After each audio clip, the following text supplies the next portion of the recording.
from Washington, this is VOA News. I'm Liz Palka reporting. Anti-Iranian government protests entered a third day and were met with counter-protests in the capital of Tehran.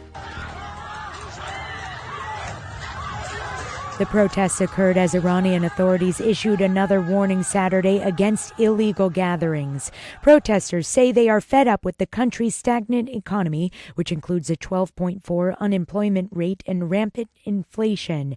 Meanwhile, U.S. President Donald Trump continues to condemn arrests of peaceful protesters through Twitter.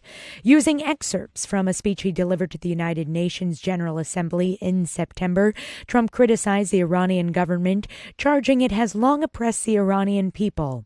Thousands have participated in protests across Iran, which began Thursday in the city of Mashad.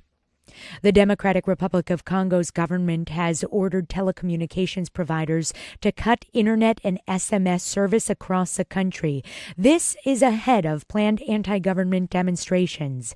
Grassroot activists have called for marches in major cities to demand President Joseph Kabila not change the constitution to stand for a third term and release political prisoners. Security forces killed dozens of protesters during anti-Kabila protests last year. The telecommunications minister said services have been cut for state security reasons, and to protect Congolese lives. Hundreds of thousands of law enforcement, military, and security officials will be deployed in cities around the world to keep New Year's Eve revelers safe as they gather to welcome 2018.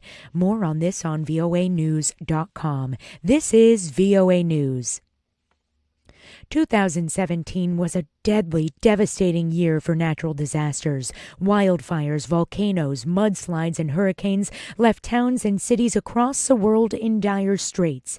VOA's Arash Arabasadi has more on the impact to Indonesia and the Philippines. Volcano eruptions in Indonesia, on Bali in November, and Sumatra in December forced tens of thousands of people to evacuate and disrupted air travel for a time. The lava is flowing towards two directions, to the south and the southeast, and the volcanic ash spewed 4.6 kilometers into the sky. December in the Philippines, Tropical Storm Tembin killed at least 120 people, with more than 160 others still missing.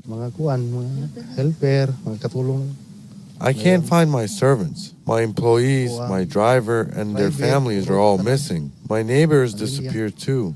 Arash Arabasadi, VOA News. There's new hope for ailing parts of Australia's Great Barrier Reef, assisted reproductive technology. Researchers have been capturing coral spawn and rearing millions of larvae in large tanks. Professor Peter Harrison from Southern Cross University has been collecting the coral spawn off Heron Island on Australia's Great Barrier Reef. What we're doing is capturing some of that coral spawn, growing millions of larvae, and then putting those larvae back into areas of the reef that don't have many living corals on them at the moment to rapidly increase the rate at which coral recovery can occur. Harrison says these are the first experiments using larval restoration technique on the Great Barrier Reef, the reef arguably Australia's greatest natural treasure. The world's biggest journalist organization said that at least 81 reporters were killed on the job this year and that violence and harassment against media staff had skyrocketed. In its annual report, the International Federation of Journalists say reporters lost their lives in targeted killings, car bomb attacks, and crossfire incidents around the world.